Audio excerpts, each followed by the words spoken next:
안녕하세요. 수지강성교회 안드레 목사입니다.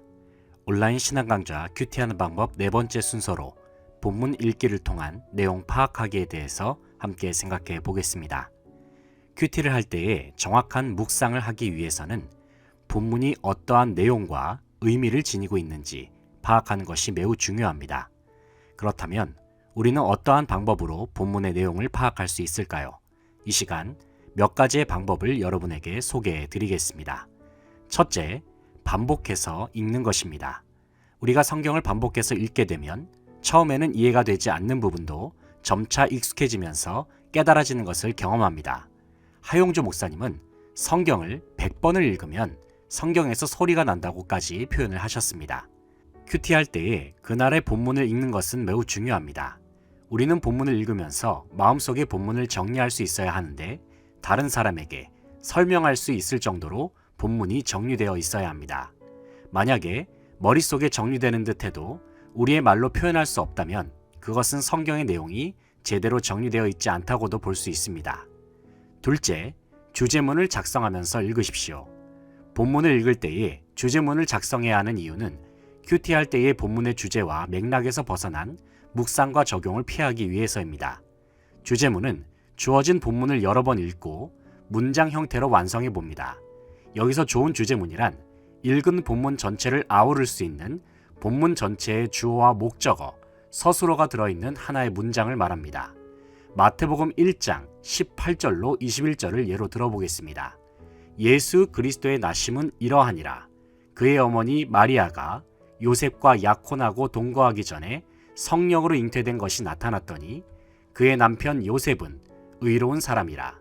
그를 드러내지 아니하고 가만히 끊고자 하여 이 일을 생각할 때에 주의 사자가 현몽하여 이르되 다윗의 자손 요셉아 내 아내 마리아 데려오기를 무서워하지 말라.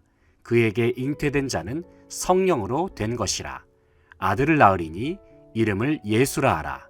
이는 그가 자기 백성을 그들의 죄에서 구원할 자이심이라 하니라 말씀합니다. 이 본문을 간단한 주제문으로 정리한다면 이렇게 표현할 수 있습니다. 요셉의 믿음에 대해 말하고 있는데 대부분이 예수님의 탄생에 초점을 맞추고 있습니다 라고 정리할 수 있겠습니다. 여기서 주제문은 단순한 말씀 요약이나 제목이 아니라 본문 묵상을 위한 가이드라인으로 이해하시면 좋겠습니다. 셋째, 육하 원칙을 활용하여 읽습니다. 우리가 성경을 읽을 때에는 다독이 아니라 정독으로 천천히 또박또박 읽어야 합니다. 그래야만 우리는 본문을 읽으면서 성경에서 나타내고자 하는 뜻을 쉽게 이해할 수 있습니다. 그리고 그 뜻을 이해했을 때에 자연스럽게 묵상으로 들어갈 수 있고 말씀 안으로 깊이 들어가게 됩니다. 우리가 성경을 정독할 때에는 육하 원칙을 활용해 누가 이야기하는지, 누구에게 이야기하는지, 무엇을 이야기하는지, 왜 이야기하는지 관찰하면서 읽으면 말씀을 이해하기 쉽습니다. 예를 들면 예레미야 42장 1절로 3절 본문을 큐티한다고 가정했을 때에 우리는 이 본문을 의미 단위로 끊어읽기 작업을 통해 육하 원칙을 구분하며 읽을 수 있게 됩니다. 이에 모든 군대의 지휘관과 가레아의 아들 요하난과 호사야의 아들 여사냐와 백성의 낮은 자로부터 높은 자까지 다 나아와 선지자 예레미야에게 이르되 당신은 우리의 탄원을 듣고 이 남아있는 모든 자를 위하여 당신의 하나님 여호와께 기도해 주소서. 당신이 보는 바와 같이 우리는 많은 사람 중에서 남은 적은 무리이니 당신의 하나님 여호와께서 우리가 마땅히 갈 길과 할 일을 보이시기를 원하나이다 말씀합니다. 이처럼 본문을 의미 단위로 끊어서 읽어 내려가면 본문의 내용을 보다 자세히 이해할 수 있습니다.